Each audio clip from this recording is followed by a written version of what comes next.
Welcome back to the Cognitive Athlete Podcast. I'm your host, Clint Rahe, high-performance coach, speaker, and author of The Cognitive Athlete.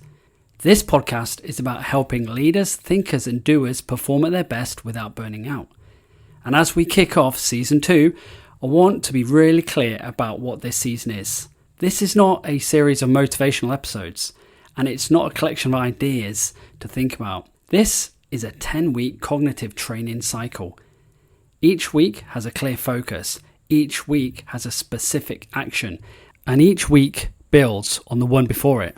So today, week 1, we're not trying to get ahead, we're resetting the game, because every January, the same trap shows up, and if you fall into it, the rest of the year becomes harder than it needs to be. Let's dive into it.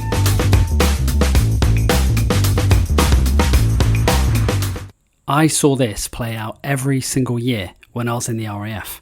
At the time, I was a physical training instructor, or a PTI, and one of my jobs was running lunchtime circuit training sessions. 45 minutes, hard work, lots of exercises, running, sweating, you get the gist. Now normally I would have about 30 or 40 people turn up, but every January, without fail, the numbers just exploded. I'd suddenly have something like 120 people packed into the gym for a session. All these New Year's resolutions, fresh starts, best intentions, everyone was motivated.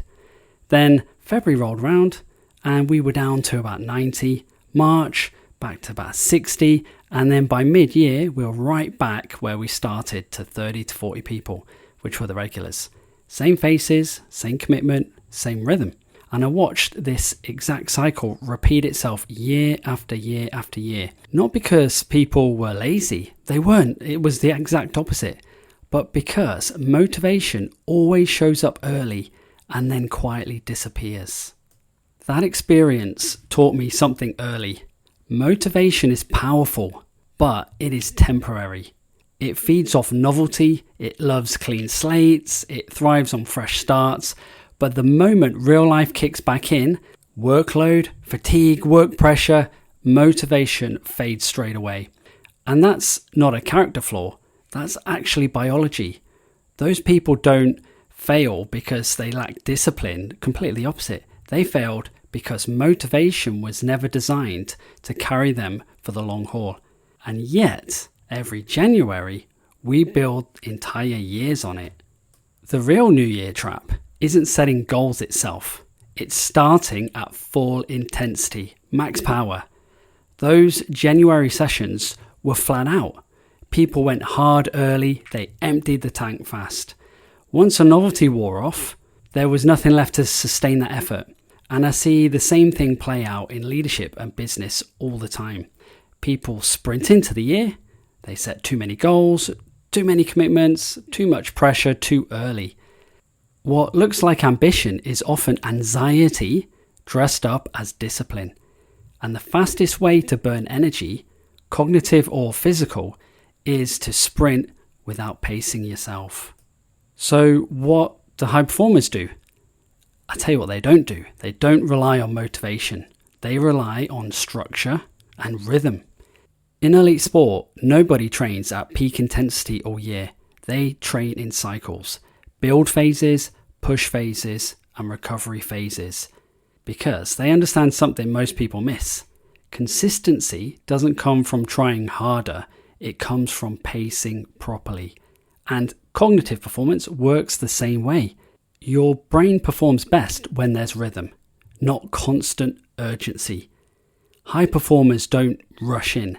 They pause, they have a look around, they get their bearings, they work out what they're walking into, what's already on their plate, where the pressure points are likely to be, and then they decide how fast to move. Yeah, Clint, I hear you, but I'm not going to change. Well, let's turn all of this theory into action. This week is week 1 of the 10-week cognitive training cycle. The goal this week is simple. I want you to stabilize your pace and stop the energy bleed. This is not a week to optimize, it's the week to regain control.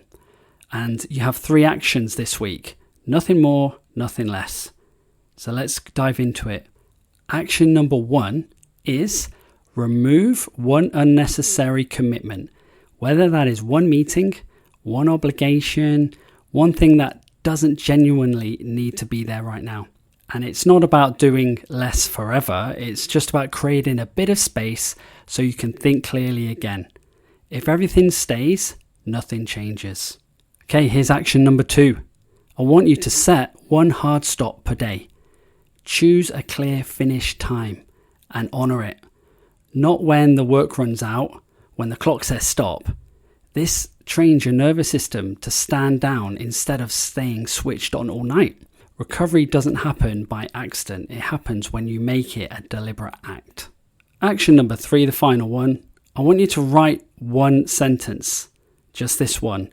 A sentence that describes the year you are actually entering, not the year you wish you were entering. Think about your energy, commitments, pressure, life outside of work. No planning, no fixing, no judging, just accuracy.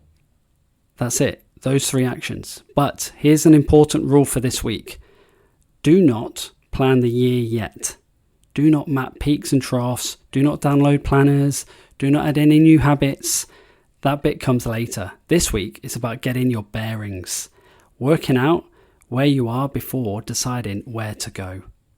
Okay, so let's bring this all together.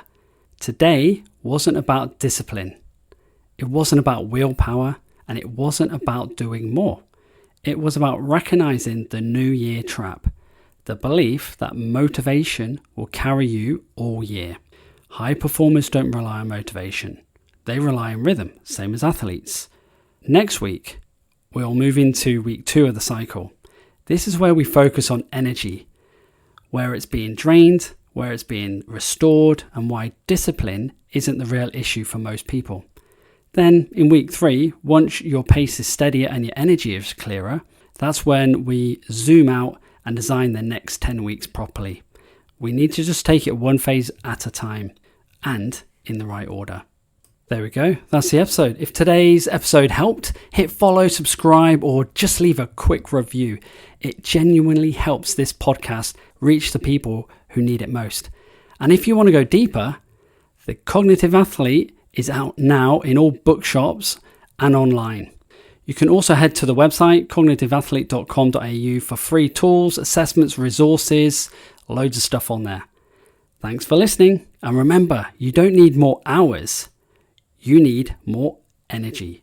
See you next time.